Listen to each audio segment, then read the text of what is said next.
Hello student, आज हम लोग सिविक्स का चैप्टर 1 द इंडियन कॉन्स्टिट्यूशन के बारे में हम लोग पढ़ेंगे। हम लोग भारत में रहते हैं और भारतीय संविधान क्या है, किस तरीके से हमारी मदद करती है, उसको हम लोग जानेंगे। सबसे पहले हम लोग जो समझेंगे वो है कि कॉन्स्टिट्यूशन संविधान होता क्या है। तो इसको हम लोग एक एग्जाम्पल के रूप में समझते हैं। फुटबॉल या लूडो आप लोग खेलते ही होंगे। अभी चूंकि आप लोग घर पे हैं तो थोड़ा एंटरटेनमेंट के लिए आप लोग अपने घर पे अपने परिवार के लोगों के साथ मिलके लूडो खेलते होंगे। उनके कुछ नियम और कानून हैं। आप जब स्कूल में थे, जब स्कूल चल रही थी, तभी आपने फुटबॉल खेला, तो फुटबॉल में भी कुछ नियम और कानून हैं। जैसे हम लोग अगर फुटबॉल को देखें, उसके शब्द को देखें तो पाएंगे क्या, फुट और बॉल, मतलब एक ऐसा बॉल जिसको पैर से मारना। अब मान के चलिए कि गेम हो रहा है फुटबॉल का। अब उसी में कोई उसको हाथ से उठा रहा है, कोई उसको किसी तरीके से मार रहा है, तो क्या हम उसको फुटबॉल का नाम दे सकते हैं? जैसे उसमें नियम होता है कि आपको पैर से ही खेलना है। अगर पैर के बदले शरीर का कोई भी हिस्सा गोलकीपर को छोड़ के अगर किसी प्लेयर के शरीर के हिस्से में लग जाए तो उसे फाउल बोलते हैं। तो हर एक गेम का अपना अपना नियम होता है। अब उसी में अगर हम लोग क्रिकेट को लें, क्रिकेट में ही अगर मान के चले कि कोई बैटिंग के बदले जो बॉलिंग कर रहा है वो फुटबॉल की तरह पैर से मारे, तो क्या वो क्रिकेट होगा?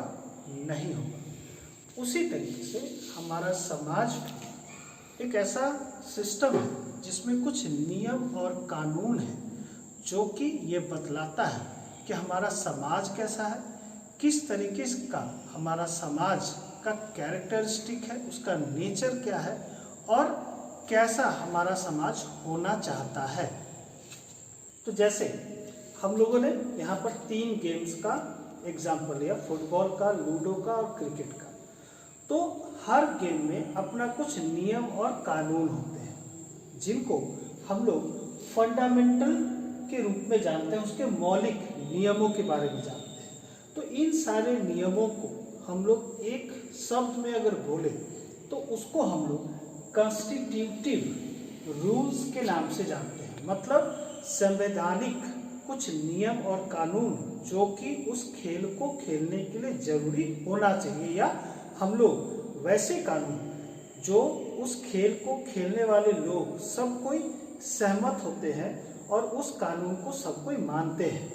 जैसे हर गेम का अपना अलग अलग कुछ नियम और कानून होते हैं जो कि एक गेम को दूसरे गेम से अलग करता है।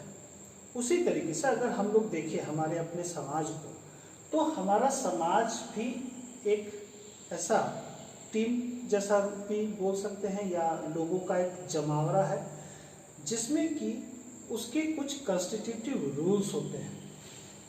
A society also has constitutive rule that make is what it is, जो ये बताती है कि ये समाज कैसा है। जैसे कि फुटबॉल का जो रूल्स एंड रेगुलेशन है वो ये बतलाती है कि वो कौन सा गेम है।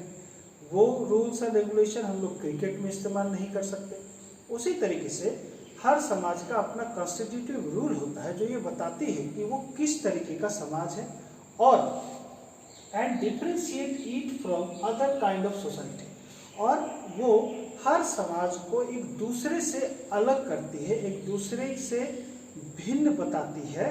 जैसे क्रिकेट फुटबॉल से अलग गेम है, लूडो फिर क्रिकेट से अलग गेम है। तो सबका नियम, सबका जो कॉन्स्टिट्यूटिव रोल है वो क्या करती है, एक गेम को दूसरे गेम से अलग बताती है। उसी तरीके से हर समाज का जो कॉन्स्टिट्यूटिव रूल होता है वो भी एक समाज को दूसरे समाज से अलग बताती है और ये बताने की कोशिश करती है कि वो समाज कैसा है। तो ये जो नियम और कानून है, ये सभी नियम और कानून एक कंसेंसस के नाम से या कंसेंसस के तरीके से उसको फैलाया जाता है, लोगों को बताया जाता है। आपने भी इस तरीके से एक्सपीरियंस किया होगा जब आप क्रिकेट खेलने जाते हैं। अगर आपके टीम में किसी एक के पास बैट है, वो सबसे पहले क्या बोलता है कि बैटिंग वही करेगा। अगर उसको बैटिंग नहीं मिलता है तो क्या करता है कि बोलता है कि हमको बैटिंग नहीं मिलेगा, हम बैट लेके जा रहे हैं, मीन्स वो गेम कंटिन्यू नहीं होती। तो अगर ये नियम और कानून ना होते, अगर लिखित ना होते, तो जो जैसा सोचता उस तरीके से इसको अपने मन मुताबिक उसको कंपाइल कर सकता था, अपने तरीके से चला सकता था। तो ये जो फंडामेंटल रूल्स है, जो कॉन्स्टिट्यूटिव रूल्स है, वो सभी एक डॉक्यूमेंटेशन के रूप में उसको लिख के रखा जाता है। तो हम लोग बोल सकते हैं the rules are formulated through consensus. Consensus का मतलब होता है आपसी सहमति, कि जितने भी नियम और कानून हैं सब आपसी सहमति से बनाए जाते हैं ताकि हर एक आदमी उस नियम और कानून का पालन करे। And in modern era it is usually available in written form. और आज के युग में ये सभी नियम और कानून जो है वो लिखित रूप में है। ऐसा नहीं है कि हम लोग मौखिक रूप में है, जो मन में आया जैसा कानून बनाना है वैसा बना डाला, वैसा कुछ नहीं। वैसी ये सारी चीज़ें जो है वो लिखित रूप में रहती हैं ताकि हर कोई उस चीज़ को जान सके और उसमें अपना सहमति डाल सके और उसका उपयोग और उस तरीके से पालन कर सके। तो इन सारे चीज़ों को हम लोग अगर एक समराइज करें तो ये बोल सकते हैं कि वो जितने भी नियम और कानून हैं वो अगर एक जगह लिखी हुई है तो उसको हम लोग संविधान के रूप में जानते हैं, कॉन्स्टिट्यूशन के रूप में जानते हैं। A written document in which we find such rules, एक लिखा हुआ डॉक्यूमेंट किया हुआ एक ऐसा चीज जिसमें वो सारे नियम और कानून लिखी हुई है, उसको हम लोग कॉन्स्टिट्यूशन के नाम से जानते हैं, उसको हम लोग कॉन्स्टिट्यूशन बोल सकते हैं। तो ये था हमारा इंट्रोडक्शन, ये था हमारे चैप्टर का द इंडियन कॉन्स्टिट्यूशन का एक इंट्रोडक्टरी लेक्चर। इसमें हमने कॉन्स्टिट्यूशन के बारे में हमने समझा कि संविधान होता क्या है। अब आगे हम लोग इसमें ये समझेंगे कि इस पूरे चैप्टर को हम लोग ने 3 भागों में डिवाइड किया है और हर भाग को एक एक करके हम लोग पढ़ेंगे और उसको समझने की कोशिश करेंगे ताकि इस चैप्टर में किसी भी तरीके का दिक्कत हमें ना हो। तो हम लोग इस चैप्टर को हम लोग 3 अलग अलग पार्ट्स में करके पढ़ेंगे। जैसा कि ये एक इंट्रोडक्टरी लेक्चर है, तो इंट्रोडक्शन हमने समझा कॉन्स्टिट्यूशन के बारे में।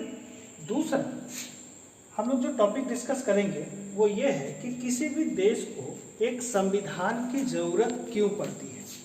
Why does a country need a constitution? इसको हम लोग 2 पार्ट में पढ़ेंगे, पार्ट 1 और पार्ट 2। और तीसरा की फीचर्स ऑफ इंडियन कॉन्स्टिट्यूशन, मतलब कि भारतीय संविधान की विशेषताओं के बारे में जानेंगे। उसके खास जो विशेषताएं हैं उसको एक एक पार्ट करके हम लोग समझेंगे, जैसे कि federalism, parliamentary form of government, separation of power, fundamental rights, जो कि आपने क्लास 6 से पढ़ते आ रहे हैं। और अगर आप देखेंगे तो एनसीईआरटी के हर एक किताब में आपको फंडामेंटल राइट्स या फंडामेंटल ड्यूटीज दी हुई होती है। और सबसे लास्ट में हम लोग पढ़ेंगे सेकुलरिज्म। और इस पूरे चैप्टर का एक छोटा सा फास्ट रिवीजन करेंगे ताकि इस चैप्टर में आपको किसी भी तरीके का दिक्कत ना हो।